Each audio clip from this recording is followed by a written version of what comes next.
오늘 말씀에 베드로는 어떻게 행동하고 있습니까?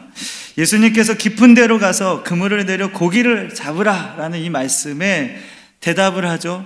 선생님, 우리들이 밤이 새도록 수고하였으되 잡은 것이 없지만은 말씀에 의지하여 내가 그물을 내리리다 하고 어떻게 했어요? 6절 말씀 우리 같이 읽겠습니다. 그렇게 하니 고기를 잡은 것이 심이 많아 그물이 찢어지는지라. 예. 어떻게 했다고요? 그렇게 했다니. 예. 그렇게 하니. 예. 어떻게 한 것입니까? 깊은 데로 갔어요. 그리고 그물을 내렸습니다. 그리고 고기를 잡은 거예요.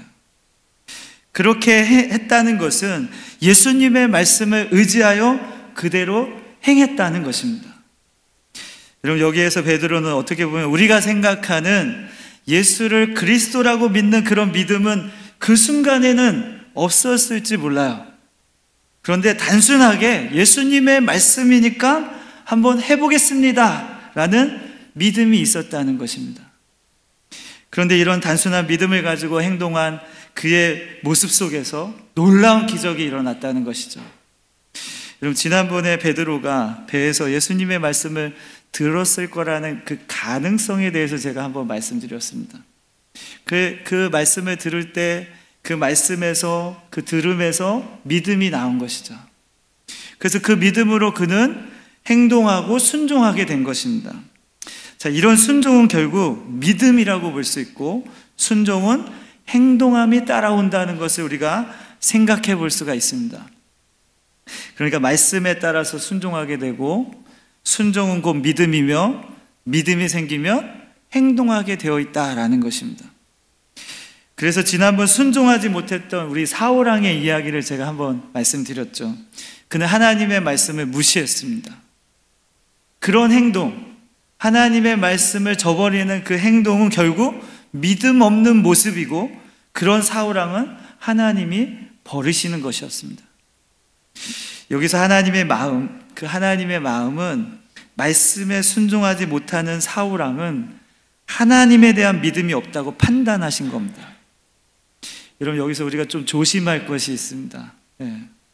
여러분, 판단은 누가 하시는 거예요? 누가 하셔야 됩니까? 하나님이 하셔야 됩니다. 여러분이 절대 다른 사람들 판단하지 않으시기를 바랍니다. 저 사람 믿음이 있니 없니 판단하지 마세요. 말씀에 순종하니 안 하니 판단하실 이유가 없습니다. 그 판단은 하나님이 하실 겁니다. 그러니까 다른 사람을 비난하거나 판단하기에 앞서서 여러분, 오히려 자신을 더 점검하시기 바랍니다. 철저하게 나는 하나님의 말씀을 믿고 사는가? 그러면 순종한다는 것은 행동함이 따라와야 되는데 나는 정말 행동하고 있는가? 이런 걸 여러분 더 점검해 보시기를 바랍니다. 우리 야고보서 1장 22절 말씀 우리 같이 읽겠습니다. 너희는 말씀을 행하는 자가 되고 듣기만 하여 자신을 속이는 자가 되지 말라. 예, 다시 한번요. 너희는 말씀을 행하는 자가 되고 듣기만 하여 자신을 속이는 자가 되지 말라. 예, 사울왕은요, 듣기만 하고 자신을 속이는 자가 되었던 거예요. 사랑하는 성도 여러분, 여러분은 말씀을 듣고 그 말씀을 믿고 그 말씀을 믿음으로 행동하여 자신을 속이는 자가 되지 않으시기를 주님의 이름으로 축복을 드립니다. 우리는 그래서 삶에서 믿음으로 행동하는 모습이 나타나야 한다는 것입니다. 그것도 억지로 보여주기 위한 행동이 아니라 믿음을 바탕으로 한 행동이어야 하는 것입니다. 지금도 많은 목회자들이 설교를 하고 있죠. 설교의 마지막 부분에 항상 어떻게 보면 대부분 그렇게 끝을 맺고 있는데, 한 주간 세상에서 살면서 이렇게 좀 사시기를 바랍니다 라고 대부분 설교를 마칩니다. 여러분, 하나님의 말씀을 들었다면, 그 말씀을 믿는다면 어떻게 하라는 것입니까? 믿음으로 행동하라는 것입니다. 살아보는 것입니다. 행동해 보는 것입니다. 제가 예를 자주 드는 그 혈루증 여인 한번 여러분 다시 한번 생각해 보세요. 혈루증 여인 12년 동안이나 그렇게 여러 의사를 찾아다니고 병을 고치려고 노력해봤지만 전혀 효과가 없었습니다. 오히려 병이 더 좋아지지 않았습니다. 근데 마침 예수님에 대한 이야기 들었어요. 그분은 치료하시는 분이고 사람을 살리시는 분이라는 걸 들었습니다. 그녀에게는 이제 믿음이 생기기 시작했어요. 그래, 나도 예수님을 만나면 고침받을 수 있다는 그 믿음이 생기기 시작했습니다. 그래서 예수님을 만나러 갔죠. 그런데 수많은 사람들이 그 앞에 있었어요. 그래서 어떻게 합니까? 그 당시에는 혈루증을 앓고 있는 사람들은 부정한 병으로 취급을 받아서 부정한 사람들은 사람들 앞에 나설 수가 없었거든요. 그런데 그 생각했습니다. 사람들 앞으로 나가면 안 되니까 뒤에 가서라도 예수님의 옷자락이라도 잡아야겠다는 그런 마음을 가진 것이죠. 마가복음 5장 27절 28절 한번 같이 읽어보시겠습니다. 예수의 소문을 듣고 무리 가운데 끼어 뒤로 와서 그의 옷에 손을 대니 이는 내가 그의 옷에만 손을 대어도 구원을 받으리라 생각함이로라. 어떻게 생각했다고요? 내가 그의 옷에만 손을 대어도 구원을 받으리라 생각함이로라. 그렇게 믿었다는 것이죠. 근데 그 믿음을 가지고 어떻게 했습니까? 생각만 했어요? 아니요. 뒤에 가서 예수님의 옷에 손을 대었다는 것이죠.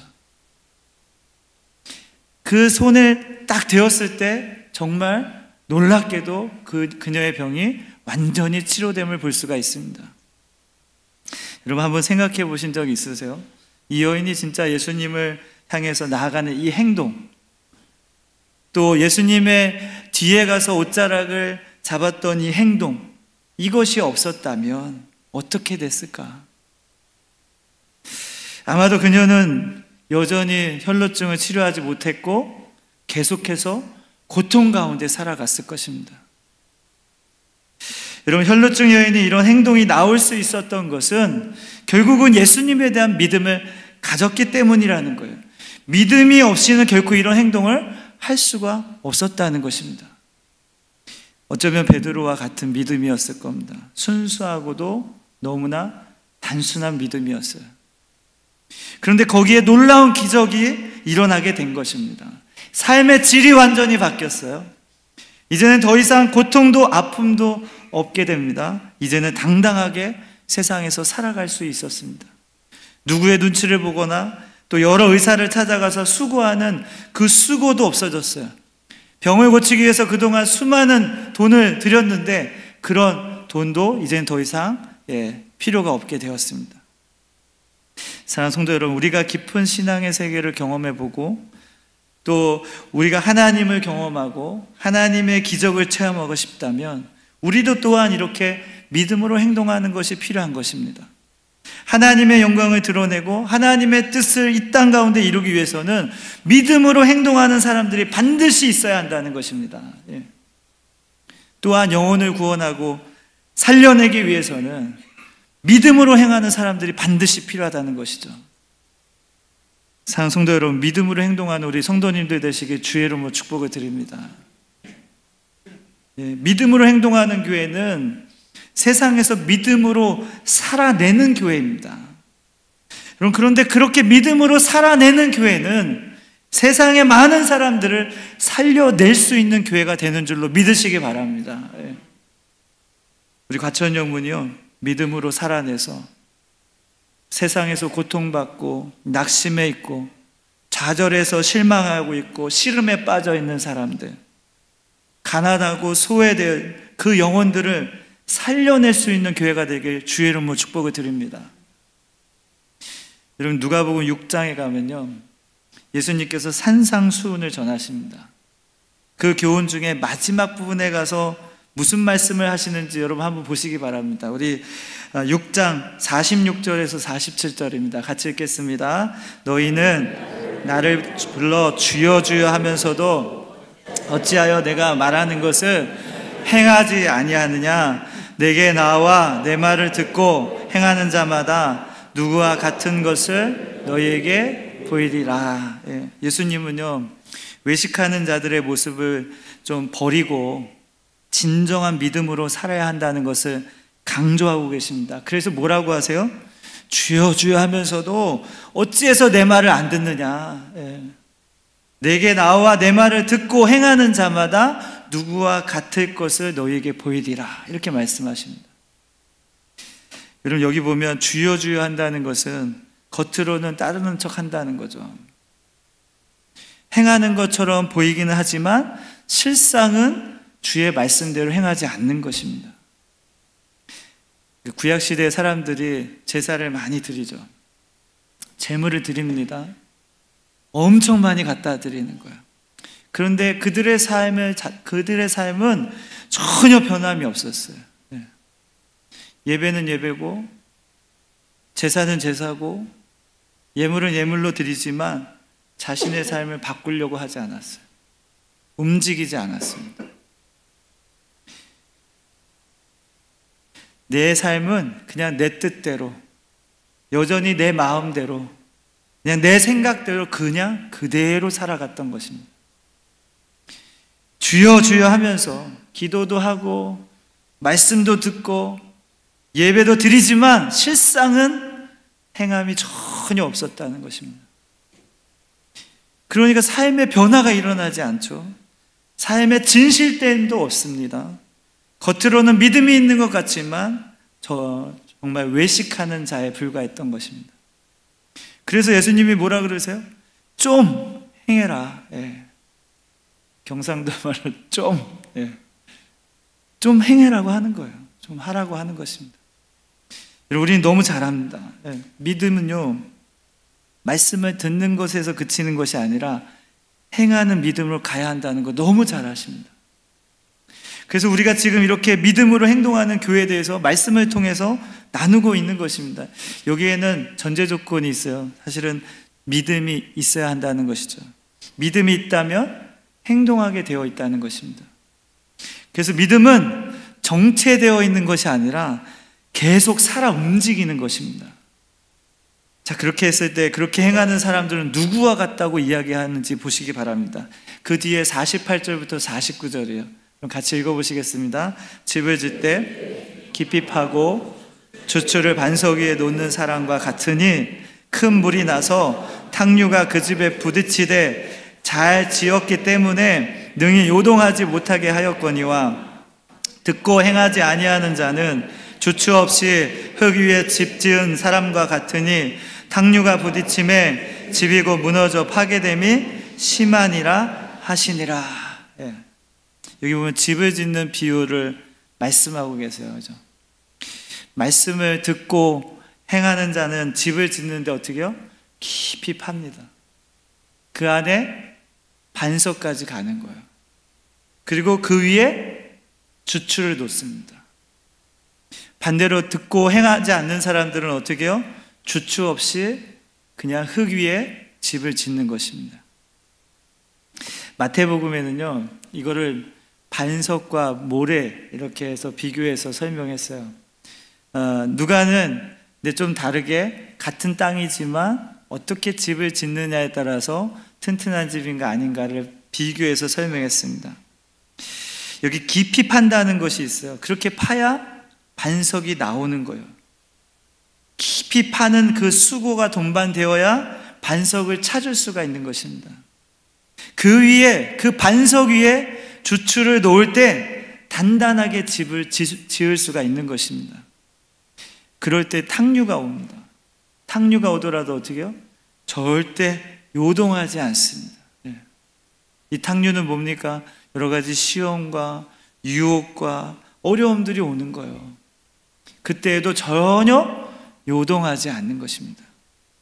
그러나 반대로 이런 수고도 없이 행함도 없이 그저 말씀을 듣는 것에서 그친다면 그 집은 그냥 주추 없이 지은 집과 같은 거예요. 그래서 탕류가 오면, 물이 오면 다 무너지고 마는 거예요. 그런데 어디까지 무너지는지 아세요? 무너져 파괴됨이 심하니라 이렇게 되어 있습니다. 완전히 부서지는 거예요. 여러분, 이거 너무나 당연한 비유 아닙니까? 이건 우리가 정말로 상식적으로 생각해도 이거 당연한 것이죠. 기억나십니까? 제가 이제 새벽 예배 때 잠깐 나누었지만 삼풍백화점 무너질 때 이런 기억나세요? 네. 이야기를 들으면 아마 좀 마음 아프신 분들도 계실지 모르겠지만 왜 그런 사건이 일어났습니까? 네. 원래 그 건물 자체는 백화점으로 지을 수 없는 건물이라 그래요.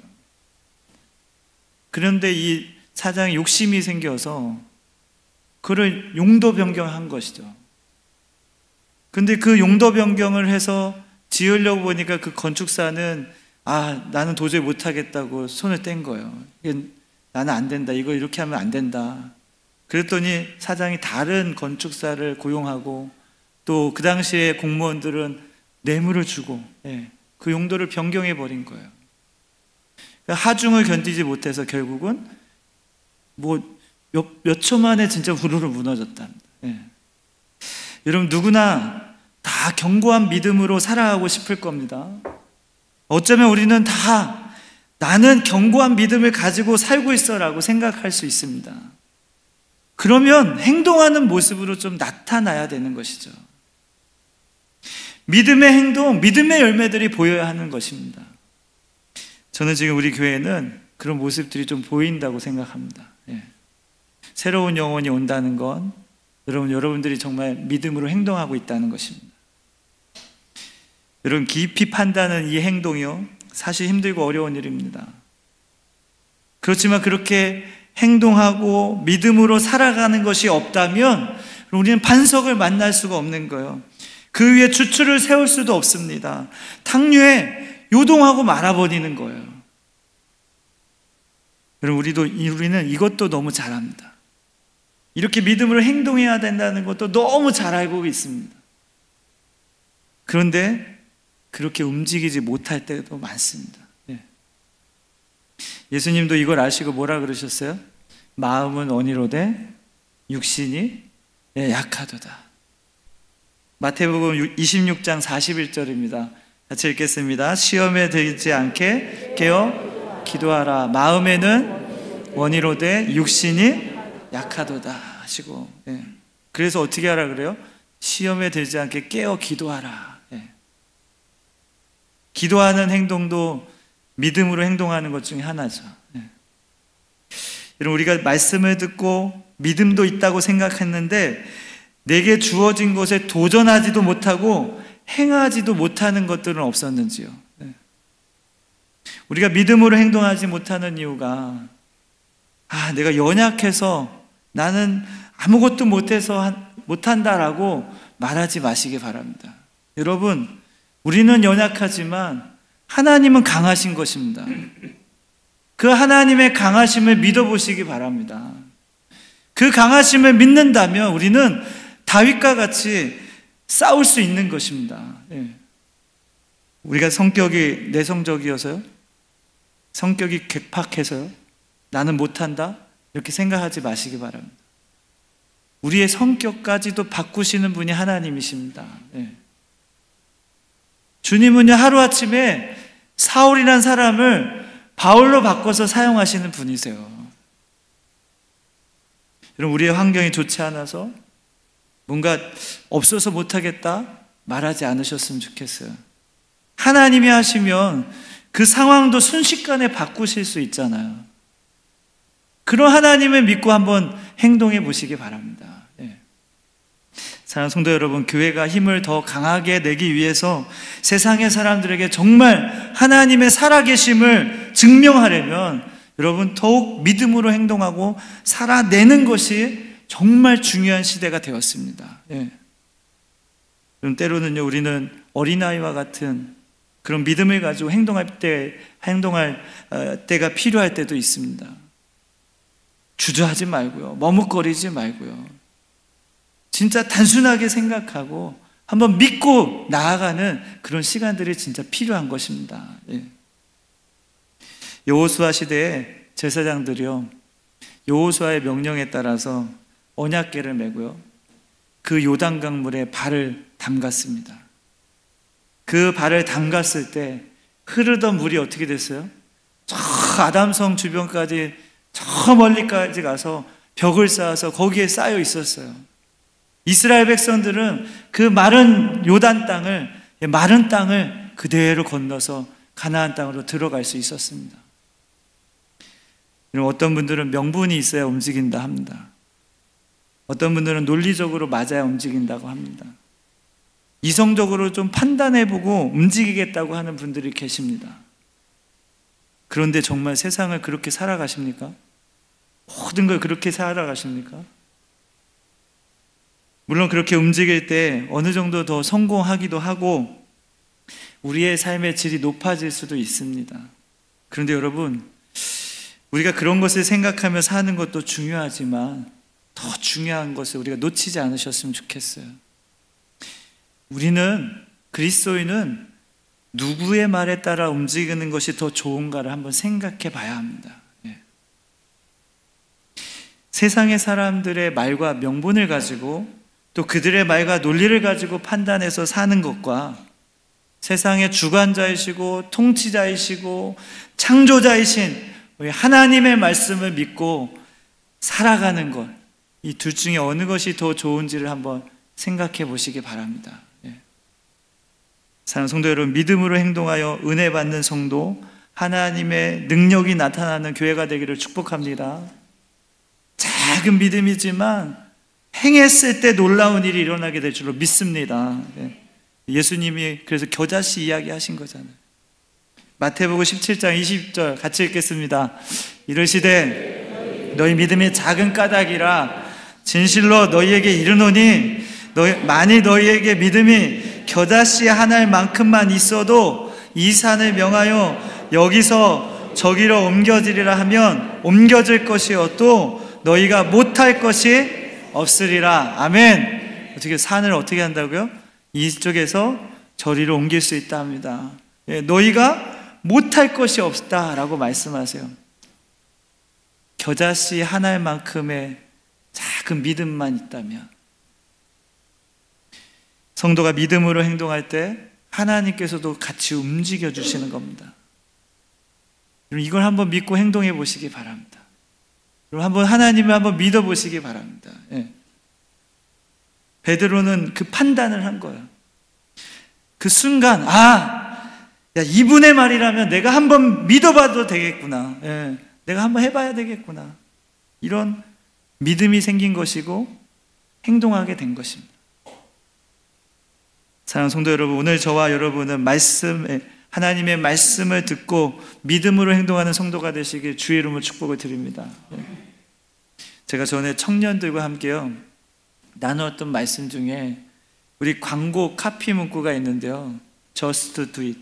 Just do it. 일단 한번 해보자는 겁니다. 일단 한번 해보자. 근데 우리는 뭐 믿고 하자는 거예요? 하나님을 믿고 한번 해보자는 거예요. 믿음으로 해보자는 겁니다. 예를 들어서 말씀을 읽다가요, 여러분 원수를 사랑하라는 어떤 말씀에 대했는데 그게 나에게 도전이 됐다면 그 말씀대로 한번 해보는 겁니다. 전화하는 거예요. 그래서 그 친구에게 말하는 겁니다. 그동안 내가 정말 미안했다.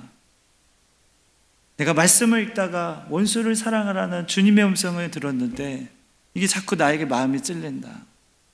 그래서 내가 그동안 너를 생각하니까 진짜 미안했다. 다시 잘 지내보자. 뭐 이런 전화를 하는 것이죠. 그동안 나는 행하지 못했던 것 같다면 여러분 오늘 말씀을 한번 들어보시고 믿음으로 행동해 보시길 바랍니다. 여러 가지 부족한 상황에서, 위기 상황 속에서 하나님의 은혜를 경험하게 될 줄로 믿습니다. 베드로와 같이 물고기가 많이 잡히는 놀라운 기적은 아닐지라도 하나님의 살아계심을 우리가 볼 수 있고 역사하심을 우리는 분명히 경험하게 될 줄로 믿습니다.